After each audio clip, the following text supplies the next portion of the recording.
আজকে ঐক্যবদ্ধ হয়েছে।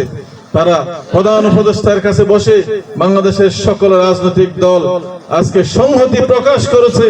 বাংলাদেশের স্বাধীনতা সার্বভৌমত্বের প্রশ্নে আধিপত্যবাদের বিরুদ্ধে আমরা ঐক্যবদ্ধ। আমরা কোন ষড়যন্ত্র এখানে বাস্তবায়ন হতে দেব না। তাই আমরা আজকে শরীফ ওসমান হাদী, যিনি জুলাই আন্দোলন গড়ে তোলার ক্ষেত্রে ভূমিকা রেখেছিলেন, তিনি আজকে ষড়যন্ত্রকারীদের ষড়যন্ত্রের কারণে তিনি আজকে নিহত হয়ে আমাদের কাছ থেকে চলে গেছেন।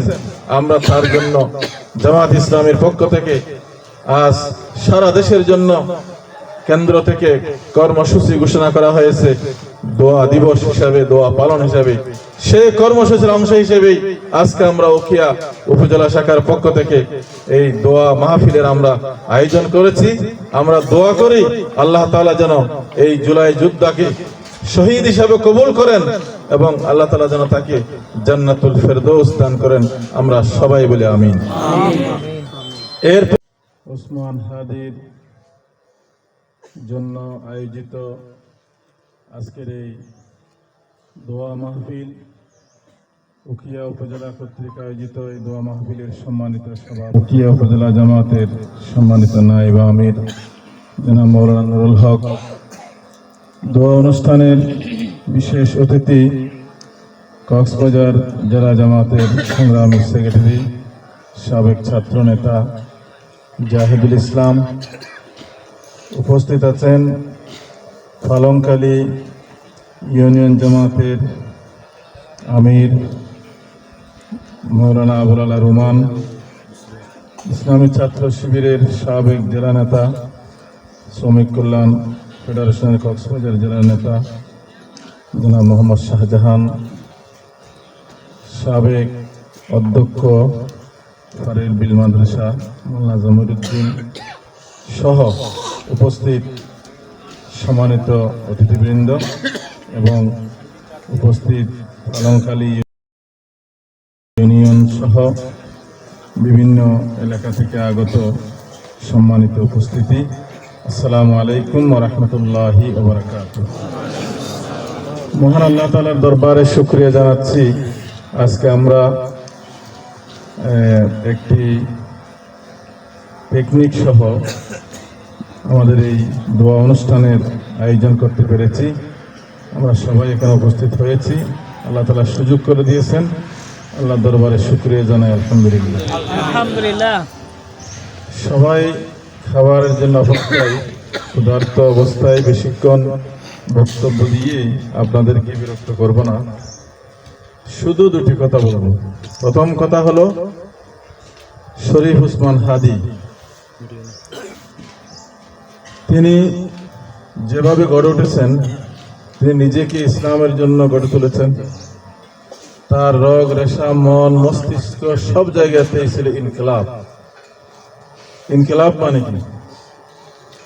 আমূল পরিবর্তন, যেটাকে সোজা বাংলায় বিপ্লব বলা হয়। আর সেজন্য তিনি বেছে নিয়েছিলেন এই বাংলাদেশে যদি ইসলামী বিপ্লব তৈরি করতে হয়, প্রথম পরিবর্তন করতে হবে অপসংস্কৃতি। যে বিশাল অপসংস্কৃতি বাংলাদেশে প্রভাব বিস্তার করে আছে, সেই অপসংস্কৃতি পরিবর্তন না করলে এখানে বিপ্লব সম্ভব নয়। সেজন্য তিনি গড়ে তুলেছিলেন ইনকিলাব মঞ্চ। সেই অপসংস্কৃতির বিরুদ্ধে তিনি একটা যুদ্ধ করেছেন এবং সেই ইনকিলাব মঞ্চ, অপসংস্কৃতির বিরুদ্ধে যে যুদ্ধ, সেটা বাংলাদেশের আপামর জনগণের মুক্তির সংগ্রামে পরিণত হয়েছিল সেই জুলাই আন্দোলনের সময়। যার কারণে সেই জুলাই আন্দোলনে সম্মুখ সারির নেতা হিসাবে শরীফ ওসমান হাদী ভূমিকা পালন করেছেন।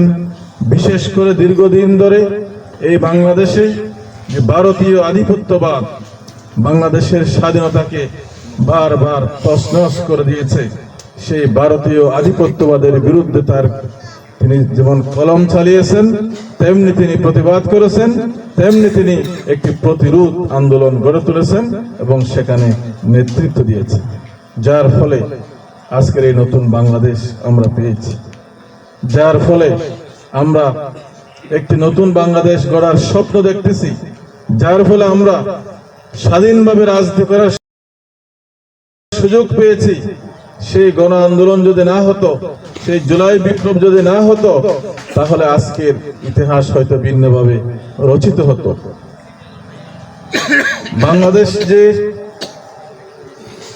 বাংলাদেশ যে প্রকৃত অর্থে স্বাধীন হবে, বাংলাদেশের মানুষ স্বাধীন হবে, বাংলাদেশের মানুষ স্বাধীনভাবে বাংলাদেশকে চালাবে, বাংলাদেশকে গড়বে, এটা কিন্তু আধিপত্যবাদীরা চায় না। আধিপত্যবাদীরা চায় এখানে একটা পুতুল সরকার। বাংলাদেশের স্বাধীনতা নাম থাকবে, বাংলাদেশে সরকার থাকবে, বাংলাদেশের রাজনৈতিক দল থাকবে, কিন্তু সবাই মিলে ভারতের তাবেদারি করবে। এটি হচ্ছে ভারতের নীতি। সেই নীতি থেকে বেরিয়ে আসার জন্যই জুলাই যোদ্ধারা সেদিন বুকের তাজা রক্ত দিয়ে রাজপথে দাঁড়িয়েছিল এবং তারা একটি প্রতিরোধ গড়ে তুলেছিল, যার কারণে তৎকালীন সরকারের পতন হয়েছে, বাংলাদেশের মানুষের জন্য স্বাধীনতা অবারিত হয়েছে। যেহেতু তারা এটা চায়নি, তাই আমরা দেখতেছি 24-এর গণ আন্দোলনের পর থেকে নানান ধরনের ষড়যন্ত্র একটার পর একটা বাস্তবায়ন করার জন্য চেষ্টা করে যাচ্ছে। সেই ষড়যন্ত্রের একটি বিশাল গুরুত্বপূর্ণ অংশ হচ্ছে জুলাই যোদ্ধাদেরকে নিচ্ছিন্ন করা, তাদেরকে হত্যা করা, যেটা শুরু হয়েছে শরীফ ওসমান হাদিকে অত্যন্ত সুপরিকল্পিতভাবে হত্যা করার মধ্য দিয়ে তাদের সেই মিশন শুরু হয়েছে। জাহিদ ভাই আমার আগে বলেছেন, কিন্তু তারা বুঝতে পারেনি একজন শরীফ ওসমান হাদিকে সরিয়ে দিলে এখানে আধিপত্যবাদের পথ সুগম হয়ে যাবে, সেটা কিন্তু নয়। তাই আজকে আমরা দেখেছি শহীদ শরীফ ওসমান হাদি, মৃত শহীদ ওসমান হাদি, তিনি অনেক বেশি শক্তিশালী। আজকে গোটা বাংলাদেশকে নাড়া দিয়েছে শরীফ ওসমান হাদি। আপনারা জানেন, প্রধান উপদেষ্টা থেকে শুরু করে বাংলাদেশে একজন রিকশাওয়ালা পর্যন্ত আজকে সকল মানুষের দৃষ্টি, সকল মানুষের সহানুভূতি আজকে শরীফ ওসমান হাদির দিকে। কারণ শরীফ ওসমান হাদি শুধু হাদি নয়, তিনি বাংলাদেশের স্বাধীনতা সার্বভৌমত্বের প্রতীকে পরিণত হয়েছে। আজকে সকল ভেদাভেদ বলে বাংলাদেশের স্বাধীনতা মানুষগুলো আজকে ঐক্যবদ্ধ হয়েছে। তারা প্রধান উপদেষ্টার কাছে বসে বাংলাদেশের সকল রাজনৈতিক দল আজকে সংহতি প্রকাশ করেছে। বাংলাদেশের স্বাধীনতা আধিপত্যবাদের বিরুদ্ধে আমরা ঐক্যবদ্ধ, আমরা কোনো ষড়যন্ত্র এখানে বাস্তবায়ন হতে দেব না। তাই আমরা আজকে শরীফ ওসমান হাদি, যিনি জুলাই আন্দোলন গড়ে তোলার ক্ষেত্রে ভূমিকা রেখেছিলেন, তিনি আজকে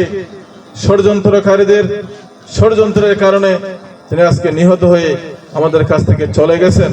আমরা তার জন্য জামাত ইসলামের পক্ষ থেকে আজ সারা দেশের জন্য কেন্দ্র থেকে কর্মসূচি ঘোষণা করা হয়েছে, দোয়া দিবস হিসাবে, দোয়া পালন হিসাবে। সেই কর্মসূচির অংশ হিসেবেই আজকে আমরা উখিয়া উপজেলা শাখার পক্ষ থেকে এই দোয়া মাহফিলের আমরা আয়োজন করেছি। আমরা দোয়া করি আল্লাহ তাআলা যেন এই জুলাই যোদ্ধাকে শহীদ হিসাবে কবুল করেন এবং আল্লাহ তাআলা যেন তাকে জান্নাতুল ফেরদৌস দান করেন। আমরা সবাই বলি আমিন। এরপরে আমরা আজকের এই দোয়া মাহফিল থেকে প্রতিবাদ জানাচ্ছি এবং সরকারের কাছে দাবি জানাচ্ছি, এই ষড়যন্ত্রের মূলোৎপাটন করার জন্য সরকারকে ভূমিকা রাখতে হবে, না হয় সেই সরকার ক্ষমতায় থাকার অধিকার হারাবে। আজকে বাংলাদেশের মানুষ সেদিকে চেয়েছে, হয় এই ষড়যন্ত্রের মূলোৎপাটন করবে, না হয় তারা ক্ষমতা থেকে সরে দাঁড়াবে। আজকে এটা বাংলাদেশের মানুষের প্রত্যেকের মনের কথা হয়ে দাঁড়িয়েছে। আমরাও দেশের মানুষের মনের কথার সাথে মিল রেখে আমরা বলবো, আমরা কোনো অস্তিত্বশীলতা আমরা চাই না। আমরা চাই সকল ষড়যন্ত্র মোকাবেলা করে যথাসময় একটি গ্রহণযোগ্য জাতীয় নির্বাচনের মধ্য দিয়ে বাংলাদেশের ভবিষ্যৎ রচিত হবে ইনশাআল্লাহ। আমরা সেটি চাই। সুতরাং এর বাইরে যে ষড়যন্ত্র শুরু হয়েছে, সরকার যেন সর্বশক্তি নিয়োগ করে সেই ষড়যন্ত্রের মূলোৎপাটন করে, ষড়যন্ত্রকারীদের যেন চিহ্নিত করে, যেন সকল ষড়যন্ত্র মোকাবেলা করে একটি সুষ্ঠু নির্বাচনের পরিবেশ যেন সরকার সৃষ্টি করে, আমরা সেই দাবি জানাচ্ছি।